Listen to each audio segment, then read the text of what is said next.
নমস্কাৰ বন্ধু বান্ধৱীসকল আমাৰ ৰাখিপাল চেনেলটোলৈ আপোনালোকক স্বাগতম জনাইছোঁ।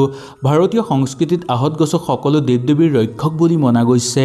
ইয়াৰ প্ৰভাৱৰ ফলত মনত শান্তি বৃদ্ধি পায় আৰু সকলো ফালে পবিত্ৰতা আৰু শুভ শক্তিৰ আগমন ঘটে। হিন্দু শাস্ত্ৰৰ অনুসৰি আহত গছক সকলো গছতকৈ বেছি পবিত্ৰ বুলি মনা গৈছে। শাস্ত্ৰৰ অনুসৰি আহত গছৰ গুৰিত ভগৱান মহাদেৱে বাস কৰে আৰু ইয়াৰ ডালে পাতে সকলো দেৱ দেৱীয়ে বাস কৰে। আহত গছৰ পাত এটা যদি আপোনালোকে শাওণ মাহত ঘৰলৈ আনি এই জেগাত ৰাখে তেনেহলে আপোনালোকে দেখিবলৈ পাব যে আপোনালোকৰ ঘৰত অৰ্থ বৃদ্ধি পাবলৈ ধৰিব আৰু মহাদেৱৰ পৰম কৃপা পৰিব আপোনালোকৰ ওপৰত। ইয়াৰ বাহিৰেও মহাদেৱ আৰু মা পাৰ্বতীৰ লগতে মা লক্ষ্মীও আহি আপোনালোকৰ ঘৰত বাস কৰিবলৈ ধৰিব, যাৰ ফলত আপোনালোকৰ জীৱনৰ পৰা সকলো দুখ কষ্ট দূৰ হৈ পৰিব। সেইকাৰণে শাওণ মাহৰ যিকোনো এদিনত আহত গছৰ পাত এটা আপোনালোকে ঘৰলৈ আনি এই জেগাত ৰাখক। আহক তেনেহলে এই ভিডিঅ'টোৰ যোগেদি আমি সুন্দৰভাৱে জানি লওঁ।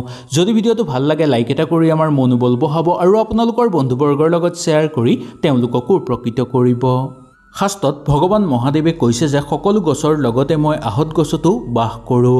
ভগৱানে নিজৰ উপমা দি আহত গছৰ গুণ উপকাৰিতা আৰু ইয়াৰ ৰহস্যৰ কথা কৈছে।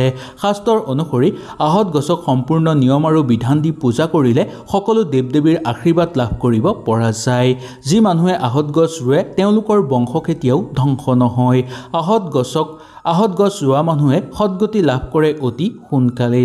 ইয়াৰ বাহিৰেও তেওঁলোকৰ ঘৰত মহাদেৱৰ পৰম কৃপা দেখিবলৈ পোৱা যায়। তথাপিও এই কথাটোৰ প্ৰতি আপোনালোকে লক্ষ্য ৰাখিব লাগিব যে ঘৰৰ কাণত আপোনালোকে কেতিয়াও আহত গছ ৰোৱাটো উচিত নহয়। ঘৰৰ পৰা অকণমান দূৰত বা যিকোনো মুকলি জেগাত আপোনালোকে আহত গছ লগাব। একেবাৰে ঘৰৰ কাষত আহত গছ নলগাব। আহত গছৰ প্ৰাৰ্থনাৰ কাৰণে শাস্ত্ৰত ইয়াৰ বহু মন্ত্ৰ উল্লেখ আছে। প্ৰসিদ্ধ গ্ৰন্থ বটৰাজত আহত গছৰ মহিমাৰ কথা সম্পূৰ্ণভাৱে উল্লেখ আছে। আহত গছৰ গুৰিত মন্ত্ৰ জাপ কৰা, ধ্যান কৰা বা সকলো ধৰণৰ সংস্কাৰ কৰাটো শুভ আৰু ফলদায়ক বুলি মনা গৈছে। শ্ৰীমদ ভাগৱততো উল্লেখ আছে যে দ্বাপৰ যুগত পৰমধাম যোৱাৰ আগত এই গছৰ গুৰিত বহি ধ্যান কৰিছিল তেওঁ। কোৱা হৈছে যে আহত গছতকৈ ডাঙৰ কোনো বন্ধু নাই আপোনালোকৰ।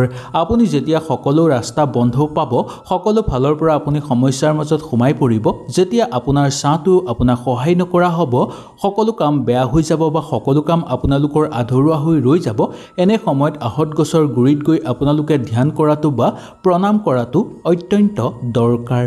এই গছৰ চৰণলৈ যি মানুহ যায় তেওঁ কেতিয়াও খালী হাতেৰে আহিব লগা নহয়। আহত গছক পূজা পাতল কৰি নিয়ম কৰা মানুহৰ সকলো আশা পূৰ্ণ হৈ পৰে। ইয়াৰ ফলত আপোনাৰ সকলো সমস্যা সমাপ্ত হৈ পৰিব। মহাদেৱৰ অনুসৰি যি মানুহে সম্পূৰ্ণ জীৱনত এজোপা আহত গছ লগায় তেওঁলোকে জনম জনমলৈ পুণ্য গোটায়। কেতিয়াও তেওঁলোকৰ জীৱন ধ্বংস নহয়। এই আহত গছে মৃত্যুৰ পিছতো আপোনাৰ কাৰণে পুণ্য গোটাই যাব। সেইকাৰণে সকলো মানুহে জীৱনত এজোপা হ'লেও আহত গছ ৰোৱাটো দৰকাৰ। প্ৰাচীন কালৰ ঋষিমুনিসকলে আহত গছক বহু পবিত্ৰ বুলি মানি আহিছিল আৰু ইয়াৰ বহু পূজা কৰিছিল। মনা যায় যে আহত গছৰ পাতত মন্ত্ৰ লিখি আপোনালোকে জাপ কৰিলে আপোনালোকৰ সকলো আধৰুৱা আশা পূৰ্ণ হৈ পৰিব আৰু জীৱন আপোনালোকৰ দীৰ্ঘময় হৈ পৰিব। যদি আপোনালোকে শাওণ মাহত আপোনালোকে আহত গছৰ পাতত মন্ত্ৰ লিখি ঘৰৰ এই জেগাত ৰাখে তেনেহ'লে আপোনালোকে দেখিবলৈ পাব যে আপোনালোকৰ সকলো মনৰ আশা পূৰ্ণ হৈ পৰিব আৰু মহাদেৱৰ পৰম কৃপা আপোনালোকে লাভ কৰিবলৈ সক্ষম হ'ব। মহাদেৱ আহি আপোনালোকৰ ঘৰত বাস কৰিব, যাৰ ফলত আপোনালোকৰ ঘৰৰ পৰা দুখ দৰিদ্ৰতা দূৰ হৈ পৰিব। সকলো ফালৰ পৰা আপোনালোকৰ জীৱনলৈ সুখ শান্তি নামি আহিব আৰু সকলো ঠাইতে আপোনালোকে সুফল পাবলৈ সক্ষম হ'ব। সেইকাৰণে আহত পাত এটাৰ সহায়ত আপোনালোকে ঘৰত কৰক এই এটা কাম।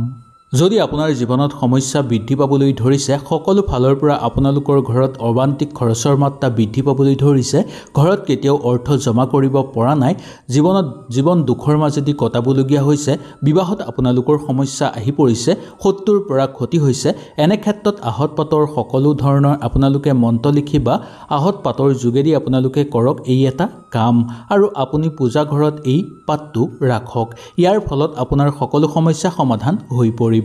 আহক তেনেহ'লে জানি লওঁ আহত গছৰ সহায়ত কেনেকৈ আমাৰ জীৱন সলাই তুলিব পাৰিম আৰু আহত পাতত আমি কি মন্ত্ৰ লিখিব লাগিব। ভিডিঅ'টো ভাল লাগিলে লাইক এটা কৰি আমাৰ মনোবল বঢ়াব আৰু আপোনালোকৰ বন্ধুবৰ্গৰ লগত শ্বেয়াৰ কৰি তেওঁলোককো উপকৃত কৰিব। শাওন মাহৰ যিকোনো এটা সোমবাৰত আহত গছৰ পাতত লিখক আপোনালোকে এই এটা মন্ত্ৰ। এই মন্ত্ৰ লিখাৰ ফলত দেখিবলৈ পাব যে মহাদেৱ সন্তুষ্ট হৈ পৰিব আৰু যি মানুহে এই মন্ত্ৰ আহত গছৰ পাতত লিখি ভগৱানৰ ওচৰত ৰাখি প্ৰণাম কৰি ঘৰলৈ আনি ঘৰৰ শুভ জেগাত ৰাখে তেওঁলোকৰ ওপৰত মহাদেৱৰ পৰম কৃপা দেখিবলৈ পোৱা যায় আৰু তেনে মানুহৰ ভাগ্য অতি সোনকালে সলনি হৈ পৰে। এনে মানুহে জীৱনত সকলো ধৰণৰ সুখ লাভ কৰিবলৈ সক্ষম হয়, সকলো কামতে তেওঁলোকে সফলতা অৰ্জন কৰিব পাৰে আৰু সমাজত তেওঁলোকৰ মান সন্মান বৃদ্ধি পায়। মহাদেৱ আহি আপোনালোকৰ ঘৰত বাস কৰিব আৰু মা পাৰ্বতীৰ আশীৰ্বাদৰ ফলত আপোনালোকৰ ঘৰত কেতিয়াও অকাল মৃত্যু নঘটিব। সেইকাৰণে শাওন মাহৰ যিকোনো এটা সোমবাৰে আপোনালোকে আহত পাতত এই মন্ত্ৰ লিখিবলৈ একেবাৰে নাপাহৰিব। যদি আপুনি সোমবাৰে আহত গছৰ পাত এটা লৈ তাত যদি আপোনালোকে মহাদেৱৰ মন্ত্ৰটো লিখে তেনেহ'লে আপোনালোকৰ ভাগ্য সলনি হৈ পৰিব। আহক তেনেহ'লে মহাদেৱৰ মন্ত্ৰটো আমি জানি লওঁ। মন্ত্ৰটো হ'ল ওম নমঃ শিৱায়। এই মন্ত্ৰটো লিখি আহত পাতটো আপোনালোকে শিৱস্থানলৈ লৈ যাব আৰু তেওঁৰ চৰণত ৰাখি আপোনালোকে প্ৰণাম কৰিব আৰু ইয়াৰ ফলত আপোনালোকে দেখিবলৈ পাব যে আপোনালোকৰ জীৱনৰ সকলো সমস্যা অন্ত হৈ পৰিব। ইয়াৰ ফলত আপোনালোকৰ সকলো ধৰণৰ আধৰুৱা কাম সম্পূৰ্ণ হৈ পৰিব আৰু আপোনাৰ সকলো মনৰ আশা পূৰ্ণ হৈ পৰিব। এনে কৰিলে মহাদেৱ অতি সোনকালে আনন্দিত হৈ পৰিব। আহত গছক পূজা কৰিলে মহাদেৱ সন্তুষ্ট হৈ শাস্ত্ৰৰ অনুসৰি কোৱা হৈছে যে আহত গছত সকলো দেৱ দেৱীয়ে বাস কৰে। সেইকাৰণে শাস্ত্ৰৰ অনুসৰি সোমবাৰৰ দিনা যদি আপোনালোকে সেই আহত গছৰ গুৰিত পানী অৰ্পণ কৰে আৰু প্ৰত্যেক সোমবাৰে যদি আপোনালোকে আহত গছৰ গুৰিত পানী অৰ্পণ কৰে ইয়াৰ ফলত মহাদেৱ সন্তুষ্ট হৈ পৰিব। আহত গছৰ গুৰিত অকণমান সময় বহি যদি ওম নমঃ শিৱায় মন্ত্ৰটো আপোনালোকে জাপো কৰিব পাৰে তেনেহ'লে ইয়াৰ ফলতো আপোনালোকৰ সকলো আশা পূৰ্ণ হৈ পৰিব। মহাদেৱ আপোনালোকৰ ওপৰত সন্তুষ্ট হৈ পৰিব। আপোনালোকৰ জীৱনত চলি থকা সকলো সমস্যা নোহোৱা হৈ পৰিব। যদি আপোনাৰ জীৱনত আৰ্থিক সমস্যা হৈ আছে তেনেহ'লে আহত গছৰ পাতত কৰক আপোনালোকে এই এটা প্ৰতিকাৰ। আহত গছৰ এটা পাত লৈ ইয়াৰ ওপৰত আপোনালোকে কুমকুম বা সেন্দুৰ দি ওম নমঃ শিৱায় মন্ত্ৰটো লিখিব। লিখাৰ পিছত আপোনালোকে সেই পাতটো মহাদেৱৰ ওচৰলৈ লৈ যাব আৰু মহাদেৱৰ চৰণত ৰাখিব। ইয়াৰ পিছদিনা সেই পাতটো আপোনালোকে ঘৰলৈ লৈ আহিব, নাইবা আপোনালোকে আপোনালোকৰ মানি বেগতো ৰাখিব পাৰে, নাইবা আপোনালোকৰ ঘৰৰ পইচা থোৱাৰ জেগাতো ৰাখিব পাৰে। ইয়াৰ বাদেও আপোনালোকৰ ঘৰৰ পূজা স্থানতো আপোনালোকে এই পাতটো আনি ৰাখিব পাৰে। ইয়াৰ ফলত দেখিবলৈ পাব যে মহাদেৱ সন্তুষ্ট হৈ পৰিব আৰু সেই পাতটোৰ লগতে মহাদেৱ আহি আপোনালোকৰ ঘৰত বাস কৰিবলৈ ধৰিব, যাৰ ফলত আপোনালোকৰ ঘৰত অৰ্থ বৃদ্ধি পাবলৈ ধৰিব। সকলো ফালৰ পৰা আপোনালোকৰ জীৱনলৈ সুখ শান্তি নামি আহিব আৰু সকলো দিশতে আপোনালোকৰ মন আনন্দিত হৈ থাকিব। সেইকাৰণে এই শাওন মাহত এই কামটো আপোনালোকে নিশ্চয় কৰক বা এই প্ৰতিকাৰটো নিশ্চয় কৰক। ইয়াৰ বাহিৰেও শনিবাৰে আহত গছৰ পূজা কৰাৰ বহু মহত্ব আছে। ইয়াৰ পোনপটীয়াকৈ সম্পৰ্ক শনিদেৱৰ লগত আছে। আমাৰ 9 গ্ৰহৰ ভিতৰত শনি গ্ৰহক সকলোতকৈ ডাঙৰ গ্ৰহ বুলি মনা গৈছে শাস্ত্ৰৰ অনুসৰি। শনিদেৱে ন্যায়াধীশৰ ভূমিকা পালন কৰে। বহুলোকে শনি গ্ৰহক বেয়া গ্ৰহ বুলি মানে বা ভয় খায়। এই কথাটো একেবাৰে সঁচা নহয়। শনি গ্ৰহক ভয় কৰাৰ কোনো কাৰণ নাই।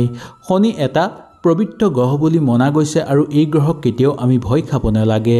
শনি এনেকুৱা এটা গ্ৰহ হয় যি মানুহৰ ওপৰত তেওঁৰ কৃপা থাকে তেওঁৰ সকলো ভাগ্য উদয় হৈ পৰে। সকলো ফালৰ পৰা তেওঁলোকৰ ঘৰলৈ সুখ শান্তি নামি আহে। এনে মানুহে জীৱনত সকলো ধৰণৰ সুখ আৰু লাভ কৰিবলৈ সক্ষম হয়।